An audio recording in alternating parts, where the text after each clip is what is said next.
Movie की शुरुआत होती है मिनाटो नाम की लड़की को दिखाते हुए, जहां उसकी मॉम उससे उठने के लिए बोलती है और साथ ही अपने भाई को उठाने के लिए बोलती है। और जैसे ही वो अपने भाई को उठाने जाती है, वो उसके सर पे दरवाज़ा दे मारता है और उन दोनों की कुत्ते बिल्ली वाली लड़ाई रहती है। इसके बाद मिनाटो जाती है अपनी फ्रेंड के पास, क्योंकि उसने उसका फ़ोटो सेशन करना होता है। मिनाटो की फ्रेंड उसे स्कूल में पढ़ने वाली लड़कियों की ड्रेस देती है और साथ ही विग देती है और थोड़ा मेकअप करके वो दोनों फ़ोटो सेशन करने निकल जाती हैं। और जब वो फ़ोटो खींच रही होती है तो मिनाटो की फ्रेंड को लगता है कि कुछ कमी है और वो कुछ लेने चली जाती है।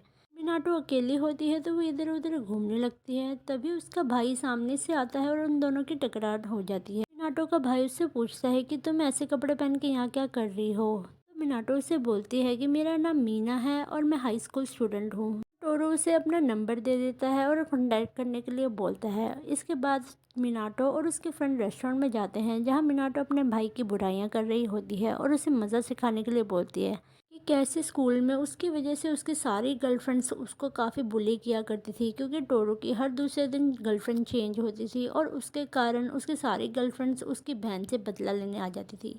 अब सीन शिफ्ट होता है रात की तरफ, जहाँ सभी बैठ के खाना खा रहे होते हैं। मिनाटो अपने भाई को काफ़ी गुस्से से देख रही होती है और तभी उसकी मॉम पूछती है कि तेरा शूट कैसे गया, तो उनके बात डालने के लिए खाना गिरा देती है और फिर अपने रूम में आ जाती है।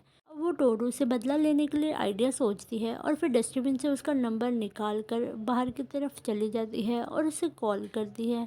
टोरू से थोड़ी देर बात करने के बाद वो अगले दिन मिलने का प्लान बनाती है। तो अगले दिन मिनाटो दूर से खड़ के 1 घंटे तक टोरू को देखती रहती है और ऑब्जर्व करती है कि ये करेगा क्या। और उसी बीच में हम देखते हैं टोरू हैंडसम होने की वजह से उसके पास काफ़ी सारी लड़कियां आती हैं और उसे बार बार अप्रोच करने की कोशिश करती हैं, पर टोरू एक सख्त लौंडे की तरह वहाँ खड़ा रहता है। और फिर फाइनली मिनाटो आती है और वो दोनों एक रेस्टोरेंट में जाके थोड़ा बहुत खाते हैं और जूस वूस पीते हैं। तभी वहाँ पे टोरू उसे एक फ़ोन देता है, जो मिनाटो अपने फ्रेंड को दिखाती है और उसी से उसके साथ बात किया करती थी। अब मिनाटो और टोरू दोनों काफ़ी अच्छे दोस्त जैसे बन गए थे और फिर वो हमेशा एक दूसरे के साथ हैंग आउट करते थे। एक दिन टोरू मिनाटो को वहीं पे प्रपोज कर देता है। तो मिनाटो से मना करते हुए बोलते हैं कि तुम्हारी बहुत सारी गर्लफ्रेंड हैं, तो इसी कारण मैं तुम्हारी गर्लफ्रेंड नहीं बन सकती। तो अगले दिन हम देखते हैं मिनाटो नहाकर बाहर निकली होती है। तभी वो देखती है कि टोरू के गाल पे बहुत बड़ा निशान होता है। मतलब वो अब एक एक करके अपनी गर्लफ्रेंड से रिश्ता तोड़ के आ रहा होता है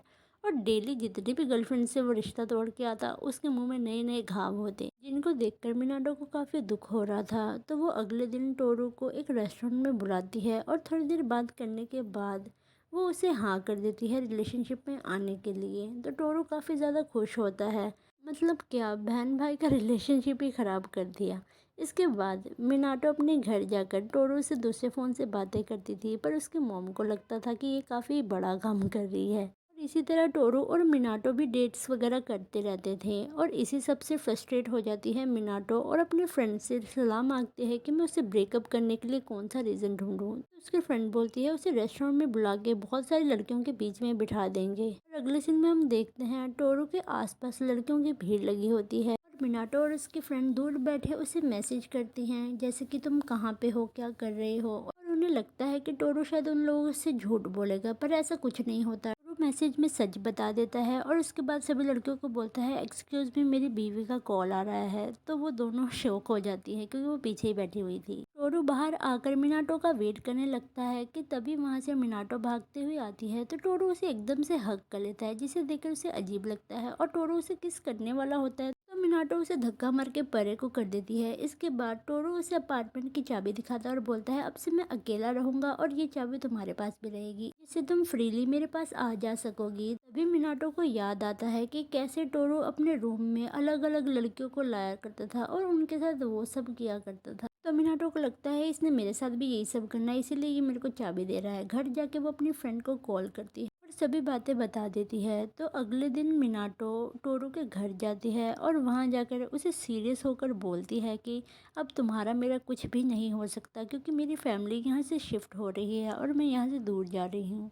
तभी टोरू वहाँ पे फूट फूट कर रोने लगता है, जिसे देखकर मिनाटो को भी बिल्कुल अच्छा नहीं लगता। टोरू मिनाटो को हग करके बोलता है कि प्लीज़ यहाँ से मत जाओ, मैं तुम्हारे बिना नहीं रह पाऊँगा। पर मिनाटो उसे अपनी फैमिली का हवाला देकर वहाँ से चली जाती है और इसके बाद हम देखते हैं वो काफ़ी टाइम तक कॉलेज वगैरह नहीं जा रहा होता। तो मिनाटो उसका हाल खबर पूछने उसके दोस्तों से पूछती हैं तो वो बोलते हैं कि वो तो आया ही नहीं। इसके बाद वो उसके अपार्टमेंट भी जाती है पर वो वहाँ पे नहीं होता। तो घर आके वो उसी पुराने फ़ोन को ऑन करती है और फिर टोरू को कॉल करके उसकी लोकेशन पता करती कि पुराने अपार्टमेंट से उसने शिफ्ट कर लिया था। अब मिनाटो टोरू के पास आती है और टोरू को लगता है शायद मीना आई है, पर टोरू की ऐसी हालत देखकर मिनाटो को काफ़ी ज़्यादा बुरा लगता है और फिर से वो अपनी फ्रेंड के पास जाकर मीना का गेटअप लेती है और फिर से टोरू के पास जाती है और टोरू मीना को देखकर इतना ज़्यादा खुश हो जाता है कि वो डिप्रेशन से बाहर आने लगता है। अब वो धीरे धीरे पहले की तरह एक दूसरे के साथ डेट करते और इधर उधर घूमते रहते, जिससे टोरू की हालत पहले से काफ़ी ज़्यादा ठीक हो जाती है। और एक दिन टोरू अपने घर मिनाटो को बुलाकर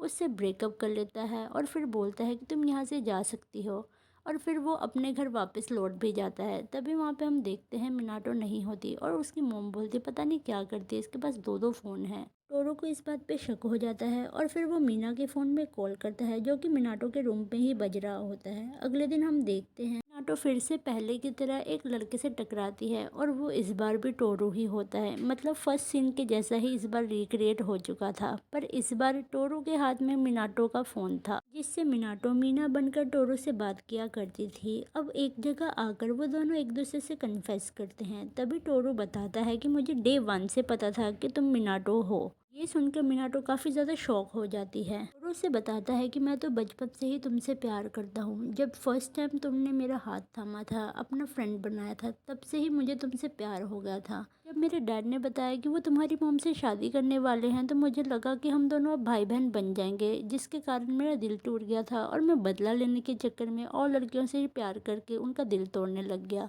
अब ये सब सुनने के बाद वो दोनों एक दूसरे से कुछ नहीं बोलते और अब अगले सीन में हम देखते हैं मिनाटो और टोरो उसी बचपन वाली जगह में आ जाते हैं और फिर टोरो मिनाटो का हाथ पकड़ता है और उसको किस करता है, जिसके बाद वो दोनों रिलेशनशिप में भी आ जाते हैं। मतलब भाई बहन के रिश्ते की माँ बहन ही एक कर दी। और इसके साथ ये मूवी यहीं ख़त्म हो जाती है। Thank you for watching, bye bye.